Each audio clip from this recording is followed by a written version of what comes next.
warahmatullahi wabarakatuh. Selamat beraktivitas semuanya. Nama saya Eka Nurhayati. Di sini saya akan menjelaskan mengenai sifat mustahil Allah Subhanahu wa taala. Nah, sifat mustahil Allah Subhanahu wa taala ini ada dalam materi pembelajaran pendidikan agama Islam dan budi pekerti di kelas 3 atau fase B. Nah, judulnya adalah sifat mustahil Allah Subhanahu wa taala. Pertama-tama, saya akan menjelaskan mengenai kriteria ketercapaian tujuan pembelajaran atau tujuan pembelajaran dari sifat mustahil Allah Subhanahu wa taala ini. Pertama, itu adalah siswa dapat menyebutkan sifat mustahil Allah dan artinya. Jadi siswa dapat menyebutkan satu persatu sifat mustahil Allah dan juga artinya. Yang kedua, siswa dapat menunjukkan hafalan sifat mustahil bagi Allah. Nah, jadi siswa juga menghafalkan sifat mustahil bagi Allah.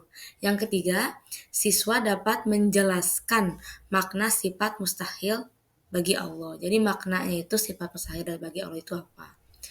Nah, selanjutnya saya akan bertanya dulu nih. Coba kalian amati mana yang sifat mustahil dan mana yang selain sifat mustahil bagi Allah. Nah, dari kudratun, ada basyarun, ada hayyan, ada kidamun, ada adamun, ada pana. Nah, di dalam layar ini kira-kira mana yang termasuk ke dalam sifat mustahil Allah dan yang bukan termasuk sifat mustahil bagi Allah. Coba diamati dulu dengan seksama. Gimana, udah ketemu? Oke, kita skip lagi ya. Ke materi selanjutnya itu adalah tentang pengertian sifat mustahil Allah Subhanahu wa taala. Nah, pengertiannya atau definisi dari sifat mustahil Allah Subhanahu wa taala. Sifat mustahil Allah Subhanahu wa taala itu adalah sifat yang tidak pernah dimiliki oleh Allah. Jadi tidak mungkin Allah memiliki sifat ini. Nah, mengapa Allah Subhanahu wa taala tidak memiliki sifat mustahil ini?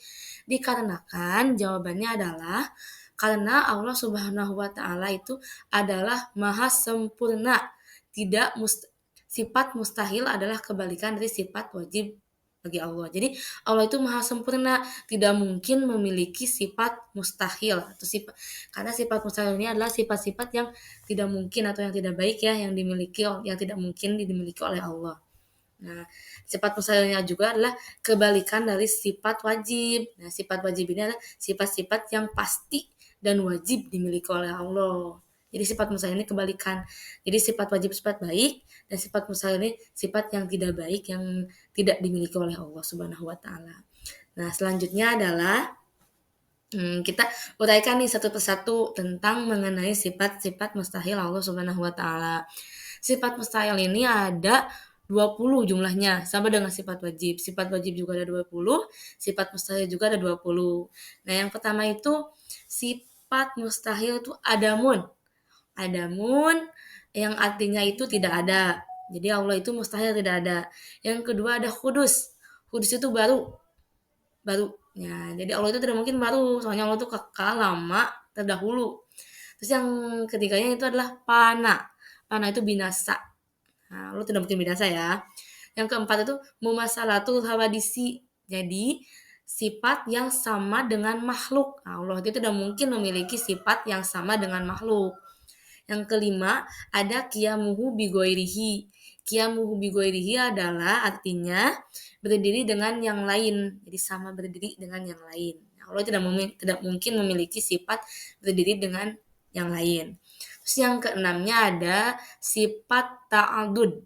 Ta'adud itu artinya lebih dari satu atau banyak ya. Tidak mungkin Allah itu karena Allah itu Maha Esa. Allah itu satu. Yang ketujuh itu ada azun. Azun itu adalah lemah. Nah, Allah itu tidak mungkin lemah. Allah itu tidak mungkin lemah. Jadi sifat yang mustahil bagi Allah itu lemah. Yang kedelapan ada karahah. Karena terpaksa.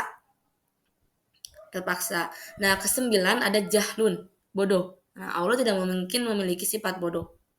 Yang kesepuluh ada mautun atau mati. Nah, Bijaksana juga, Allah tidak mungkin memiliki sifat mati, ya.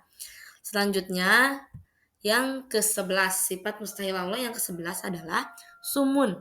Sumun itu adalah tuli.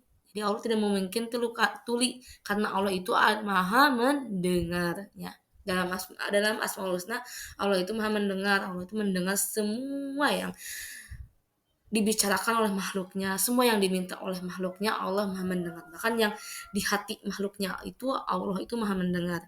Allah akan dengar. Nah, yang ke-12 adalah umyun.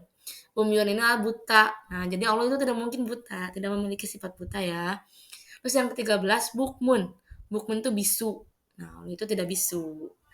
Terus yang ke-14 ajizan, keadaan lemah. Tidak mungkin Allah memiliki keadaan yang lemah, ya. Terus yang ke-15 itu karihan. Karihan itu keadaan terpaksa. Terus yang ke-16 jahilan. Jahilan itu keadaan bodoh. 17 itu mayitan, yaitu keadaan mati. Yang ke-18 itu as-sama, yaitu keadaan yang tuli. Yang ke-19 itu a'ma, keadaan buta. Yang ke-20 itu abkam, yaitu keadaan yang bisu. Nah, semua ini adalah sifat-sifat yang mustahil dimiliki oleh Allah Subhanahu wa Ta'ala. Jadi dinamakan sifat mustahil Allah. Terus selanjutnya makna dari sifat mustahil Allah Subhanahu wa Ta'ala. Makna sifat mustahil dalam kehidupan kita sehari-hari, ya. Nah, di dalam kehidupan kita ini kita harus meyakini bahwa Allah itu tidak mungkin memiliki sifat-sifat mustahil ini. Kenapa? Karena Allah itu maha sempurna. Jadi tidak ada kekurangan pada Allah Subhanahu wa Ta'ala.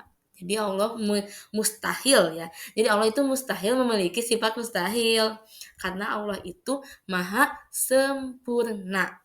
Tuh yang